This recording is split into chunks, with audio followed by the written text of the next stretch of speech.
La subordination de la moitié de l'humanité n'était ni un accident historique, ni une conséquence inévitable de différences physiques. C'était un projet délibéré, exécuté avec une précision architecturale sur des millénaires, qui a transformé des avantages biologiques temporaires en structures permanentes de domination psychologique. La force brute masculine aurait pu remporter les premières batailles, mais cela n'explique pas pourquoi les femmes sont restées subordonnées pendant des siècles après que la force physique a cessé d'être le facteur déterminant du pouvoir social. Ce qui a maintenu le système n'était pas les muscles, mais quelque chose de beaucoup plus sophistiqué. La colonisation complète de l'appareil de signification, la capture totale des narrations qui définissent ce qu'est une femme, ce qui a de la valeur, ce qui mérite, ce à quoi elle peut aspirer. Les architectes de la domination patriarcale ont compris quelque chose de fondamental sur le contrôle humain. Enchaîner le corps est inefficace et nécessite une surveillance constante, mais enchaîner l'esprit, faire en sorte que la victime internalise sa propre subordination comme un ordre naturel ou une volonté divine, cela produit une soumission qui se perpétue d'elle-même, qui ne nécessite pas de garde car la prisonnière devient la gardienne de sa propre cage. Les premières civilisations agricoles ont posé les bases de ce système lorsque la propriété de la terre est devenue centrale pour l'organisation sociale. Un homme qui accumulait des terres avait besoin de garanties que ses enfants étaient biologiquement les siens pour transmettre cette propriété sans diluer la lignée. Ce besoin économique de certitude de paternité s'est transformé en obsession du contrôle de la sexualité féminine qui définirait des millénaires de subordination. La virginité prénuptiale et la fidélité conjugale absolue sont devenues des impératifs non pas parce qu'elles avaient une valeur morale intrinsèque, mais parce qu'elles résolvaient un problème d'héritage pour les hommes propriétaires. Mais cette explication utilitaire n'a jamais été suffisante pour maintenir le système. Il fallait quelque chose de plus profond, de plus pénétrant, transformer ces restrictions économiques en commandements sacrés, en définition de ce que signifiait être une femme vertueuse, en le cœur même de l'identité féminine acceptable. Une femme qui violait ces normes ne menaçait pas simplement les intérêts économiques masculins. Elle transgressait l'ordre cosmique, contre Dieu, contre la nature elle-même. La restriction économique avait été transformée alchimiquement en loi divine. Et cette transformation était la véritable trouvaille du système patriarcal. Les anciens codes juridiques, depuis Hammurabi jusqu'aux 12 tables romaines, ont codifié cette subordination avec une clarté qui aujourd'hui apparaît brutalement honnête. Une femme n'était pas un sujet juridique à part entière, mais une propriété transférable du père au mari. Son témoignage valait moins devant les tribunaux. Sa capacité à posséder des biens était sévèrement limitée ou inexistante. Ses enfants ne lui appartenaient pas légalement.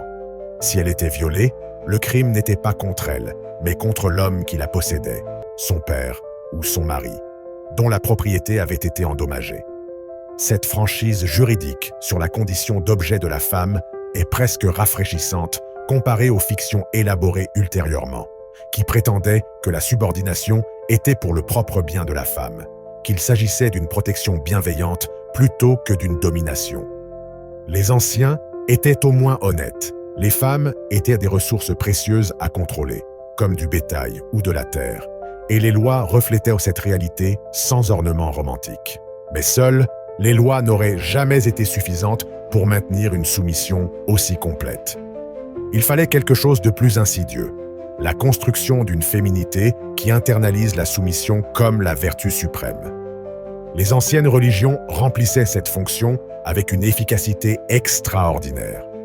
Dans pratiquement toutes les grandes traditions religieuses, des déesses puissantes ont été progressivement subordonnées, remplacées ou redéfinies comme les compagnes de dieux masculins. Les prêtresses ont perdu leur autorité. Les textes sacrés ont été rédigés ou réinterprétés pour établir des hiérarchies où le masculin était supérieur par décret divin.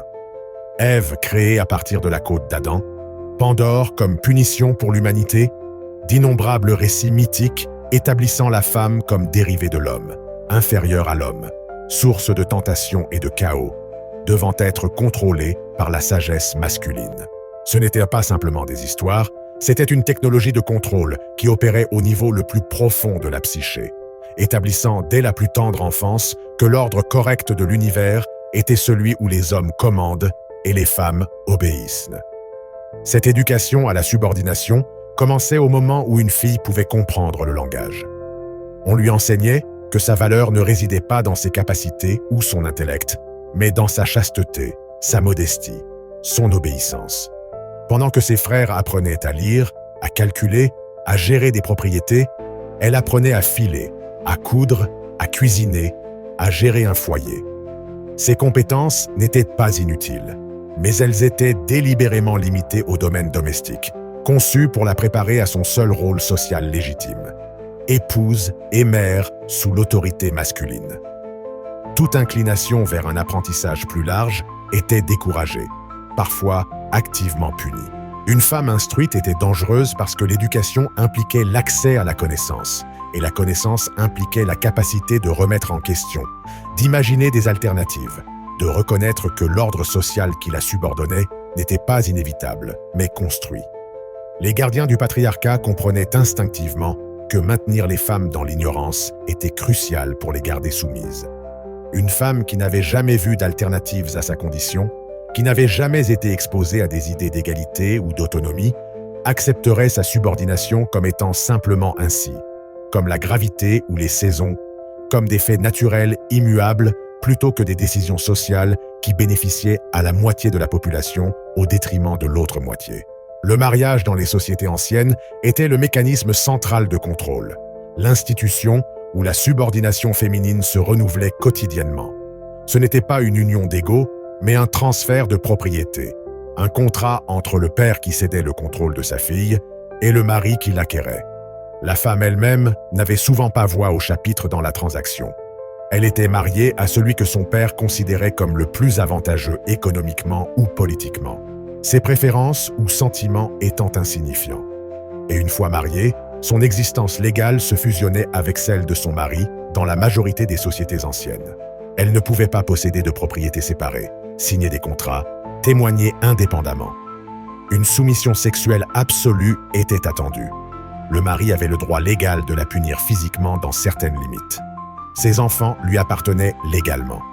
S'il lui mourait, elle passait fréquemment sous la tutelle d'un fils adulte ou d'un parent masculin, n'atteignant jamais une autonomie complète, peu importe son âge ou ses capacités.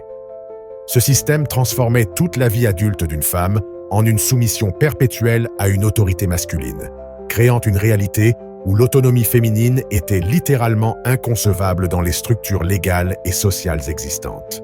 Cette absence totale d'autonomie juridique était renforcée par des restrictions sur les déplacements et la visibilité dans l'espace public. Dans de nombreuses sociétés anciennes, les femmes respectables ne se montrèrent pas en public sans un accompagnant masculin.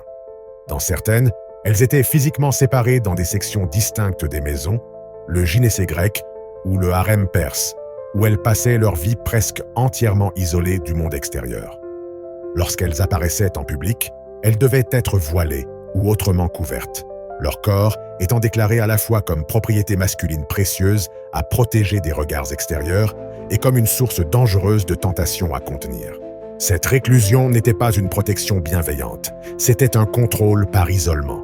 Une femme qui ne pouvait pas se déplacer librement, qui ne pouvait pas se réunir avec d'autres femmes sans supervision, qui n'avait pas accès au marché ou à la place publique où s'échangèrent des informations et se formaient des réseaux sociaux, cette femme était en réalité prisonnière. Elle n'avait pas besoin de murs physiques car toute l'organisation sociale fonctionnait comme sa prison. Chaque règle de modestie, chaque restriction sur la tenue ou le comportement, chaque attente de réclusion domestique était une barre invisible dans une cage qui l'enfermait complètement. Les rares femmes qui atteignaient des positions d'influence dans les sociétés anciennes sont souvent citées comme preuve que le patriarcat n'était pas absolu. Mais un examen plus approfondi révèle que même ces exceptions renforçaient le système plutôt que de le défier. Cléopâtre gouverna l'Égypte, mais avait besoin d'alliances avec des hommes romains puissants pour maintenir son trône. Les impératrices chinoises exercèrent le pouvoir, mais généralement en tant que régentes pour des fils mineurs, jamais avec une autorité dérivée de leurs propres droits. Les prêtresses, dans certaines traditions, avaient une influence religieuse, mais dans des systèmes où l'autorité théologique ultime résidait chez des prêtres masculins. Et surtout, ces femmes puissantes étaient présentées comme exceptionnelles précisément parce qu'elles étaient anormales, car leur existence ne remettait pas en question mais confirmait la règle selon laquelle les femmes normales ne devaient ni ne pouvaient occuper de telles positions. De plus, ces femmes étaient souvent méprisées par les chroniqueurs historiques, décrites comme manipulatrices, comme usurpatrices d'autorité qui revenaient normalement aux hommes, leurs réalisations attribuées à la séduction ou à la trahison, plutôt qu'à une compétence légitime. Le système permettait des exceptions occasionnelles, mais veillait à ce que ces exceptions soient interprétées de manière à renforcer plutôt qu'à subvertir les normes de subordination féminine. La violence était toujours le dernier recours du système, bien qu'en conditions normales, elle restait latente, une menace implicite plutôt qu'une réalité constante. Une femme qui violait les normes de chasteté faisait face à des conséquences allant de l'ostracisme social à l'exécution. L'adultère féminin était puni avec une sévérité draconienne dans pratiquement toutes les sociétés anciennes, tandis que l'adultère masculin était toléré ou à peine sanctionné.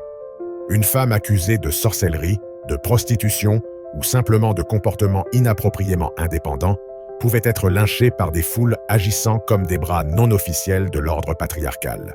Ces explosions de violence, bien que passagères, étaient suffisamment fréquentes pour maintenir toutes les femmes en état d'alerte, conscientes que transgresser trop ouvertement invitait à la destruction. Et de manière cruciale, cette violence était souvent exercée non seulement par des hommes, mais aussi par d'autres femmes qui avaient intériorisé si complètement les normes patriarcales qu'elles devenaient leurs policières les plus féroces. Mères mutilant génitalement leurs filles pour préserver leur virginité. Belles-mères abusant de leurs belles-filles pour les former à une soumission appropriée. Communauté de femmes ostracisant quiconque violait les codes de modestie ou de chasteté. La patriarcat avait atteint sa victoire la plus complète lorsque les femmes elles-mêmes devinrent les administratrices de leur propre oppression, lorsqu'elles surveillaient et punissaient les unes les autres plus efficacement que ne pourrait le faire tout système de contrôle externe. Cette internalisation de l'oppression comme valeur était peut-être la composante la plus cruciale du système. Il ne suffisait pas que les femmes obéissent extérieurement. Elles devaient croire sincèrement en leur propre infériorité. Elles devaient expérimenter leur subordination comme correcte, naturelle, voire comme un privilège. Les récits sur la protection masculine remplissaient cette fonction brillamment. On disait aux femmes qu'elles étaient délicates, vulnérables, incapables de naviguer dans le monde dangereux sans guide masculin. Cette prétendue fragilité justifiait les restrictions de leur liberté, recontextualisant le contrôle comme un soin. Une femme confinée au foyer n'était pas prisonnière, elle était protégée. Une femme sans éducation n'était pas privée de connaissances, elle était protégée contre des idées qui pourraient la confondre ou la corrompre. Une femme sous tutelle masculine perpétuelle n'était pas subordonnée, elle était prise en charge par ceux qui savaient mieux. Cette recodification de l'oppression en bienveillance était cruciale car elle rendait psychologiquement difficile pour les femmes de résister. Résister signifiait refuser la protection, revendiquer l'indépendance que les récits dominants insistaient à dire qu'elle se solderait par un désastre pour elle. Une femme qui internalisait ces récits ne pouvait pas se rebeller sans d'abord surmonter la terreur cultivée selon laquelle, sans supervision masculine, elle serait perdue, vulnérable, vouée à l'échec ou pire. Les religions organisées affinaient ces mécanismes de contrôle en ajoutant la dimension du sacré. Dans le christianisme, pour prendre un exemple notable, les enseignements paulins sur la subordination féminine ont transformé l'obéissance de la femme envers son mari en un commandement divin. Ève avait apporté le péché dans le monde, et toutes les femmes portaient sa culpabilité. Ce n'est qu'à travers une soumission appropriée, la modestie et la dévotion au rôle domestique que les femmes pouvaient expier cette transgression originelle. La Vierge Marie était élevée au rang d'idéal féminin précisément parce qu'elle combinait maternité et virginité perpétuelle, une impossibilité biologique qui établissait une norme inatteignable que toutes les femmes devaient poursuivre mais jamais atteindre. Les saintes chrétiennes étaient généralement des martyrs qui avaient choisi la mort plutôt que de violer leur chasteté, renforçant ainsi le message selon lequel la valeur d'une femme résidait principalement dans sa pureté sexuelle, qu'il valait mieux mourir que vivre avec cette pureté compromise. Ces modèles religieux ne se contentaient pas de prescrire un comportement. Ils façonnaient toute la psyché féminine, établissant dès le plus jeune âge qu'une bonne femme était une femme soumise, chaste, dévouée à servir les autres tout en niant ses propres désirs, et que toute inclination à l'autonomie ou à l'autodétermination était un péché méritant une punition éternelle. Les structures économiques complétaient et renforçaient cette subordination psychologique et légale. Une femme sans droit de posséder des biens ou d'hériter de manière égalitaire ne pouvait pas atteindre l'indépendance économique. Sans indépendance économique, elle ne pouvait pas survivre en dehors des structures familiales contrôlées par des hommes. La dépendance économique garantissait la dépendance sociale et psychologique. Une femme qui envisageait de se rebeller contre son mari ou son père faisait face non seulement à l'ostracisme social et à la condamnation religieuse, mais aussi à la réalité matérielle qu'elle ne disposait pas des moyens de subvenir à ses besoins. Cette combinaison de facteurs psychologiques, sociaux, religieux et économiques créait un système hermétique où chaque élément renforçait les autres, où la femme était piégée non pas par un seul type de chaîne, mais par un réseau complet de restrictions qui s'entrecroisaient et se soutenaient mutuellement. Briser un type de restriction était inutile tant que les autres restaient intacts. Le système était précisément conçu pour cette redondance, afin de garantir que s'échapper nécessitait de démanteler non pas un aspect de l'oppression, mais sa totalité, une tâche pratiquement impossible pour une femme seule opérant dans les structures existantes. Les philosophes antiques et médiévaux, munis de l'appareil intellectuel qui rationalisait tout cela comme un ordre naturel ou même comme un bénéfice pour les femmes elles-mêmes.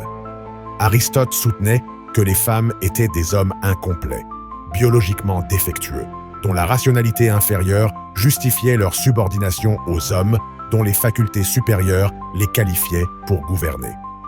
Thomas d'Aquin adopta et adapta cette doctrine, ajoutant l'autorité théologique chrétienne aux prétentions philosophiques grecques.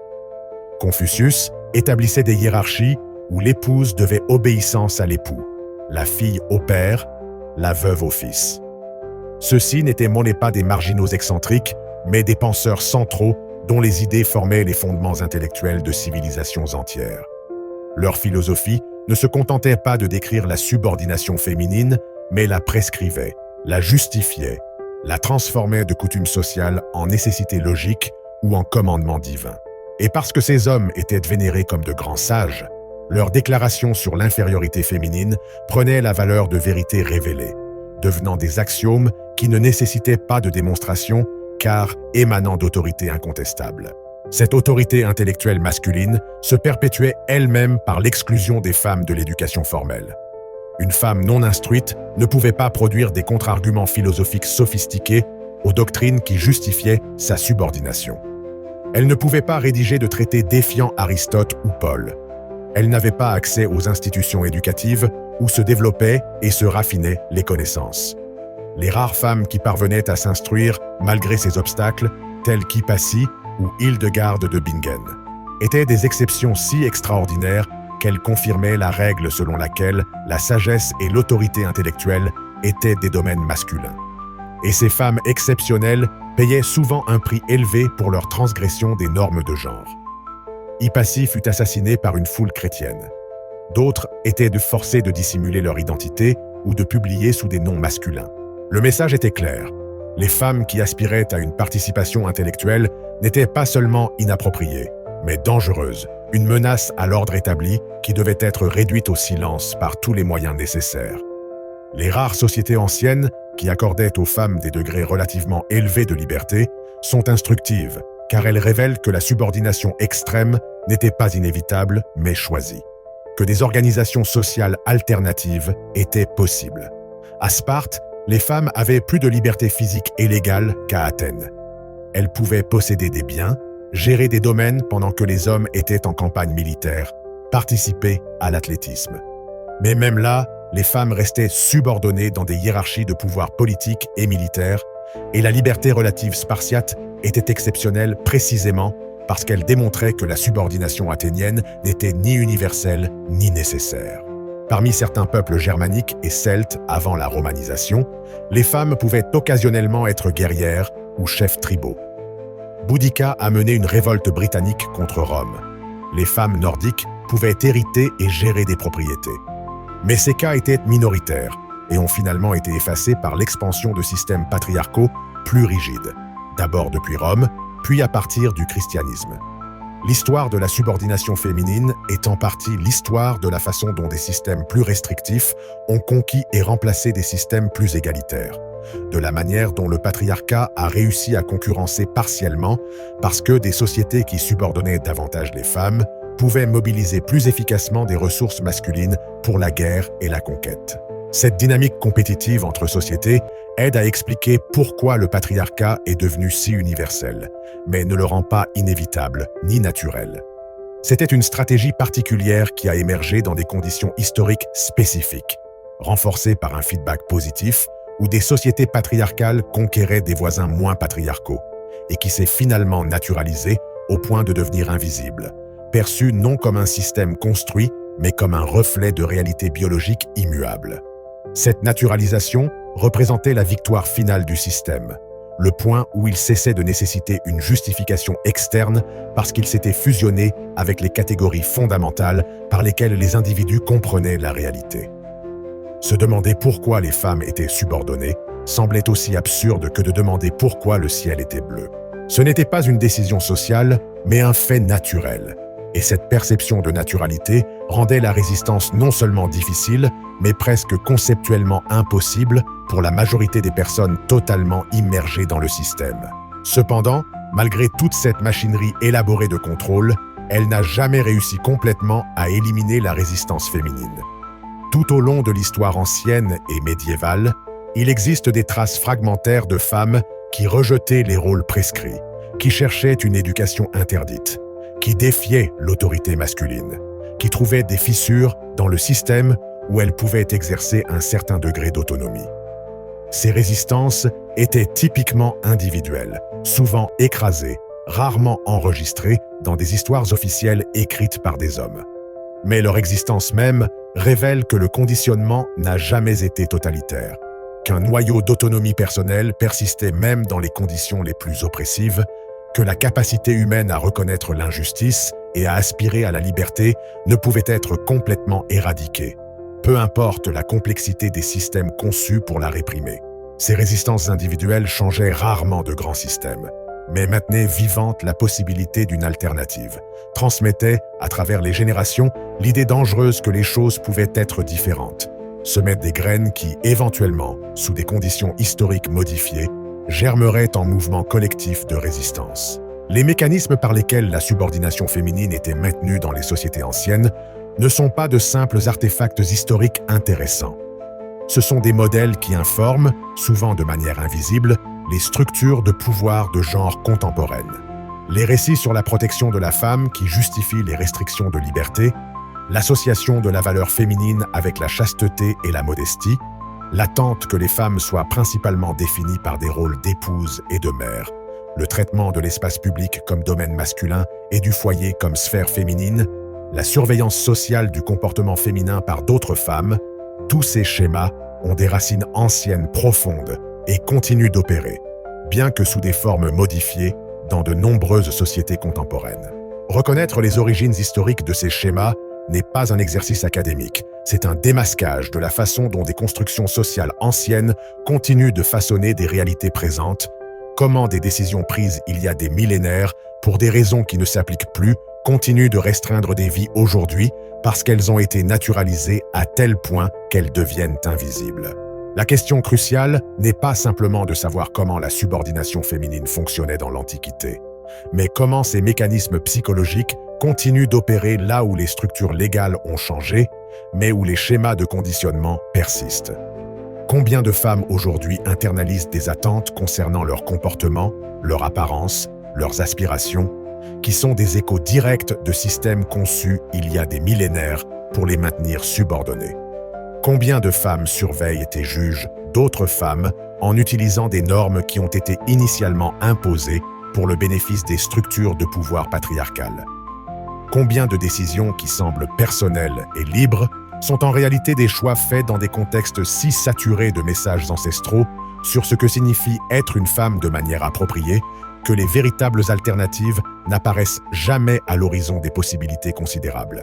Et peut-être plus perturbant encore, combien d'hommes continuent de bénéficier de systèmes de privilèges dont les racines se trouvent dans ces structures anciennes de domination, perpétuant des dynamiques qui rationalise avec les mêmes récits de protection et de nature qui ont été développés il y a 3000 ans pour justifier un contrôle total. Car le véritable héritage de la soumission féminine ancienne ne se trouve pas dans les musées. Il est dans chaque interaction de genre contemporaine qui reproduit, même de manière atténuée, les schémas de domination et de soumission qui ont été si méticuleusement construits par nos ancêtres et que nous avons hérités comme s'il s'agissait de la nature plutôt que de l'histoire, comme si c'était une réalité inévitable plutôt qu'un choix social que chaque génération a la capacité, et peut-être l'obligation, de remettre en question et de transformer.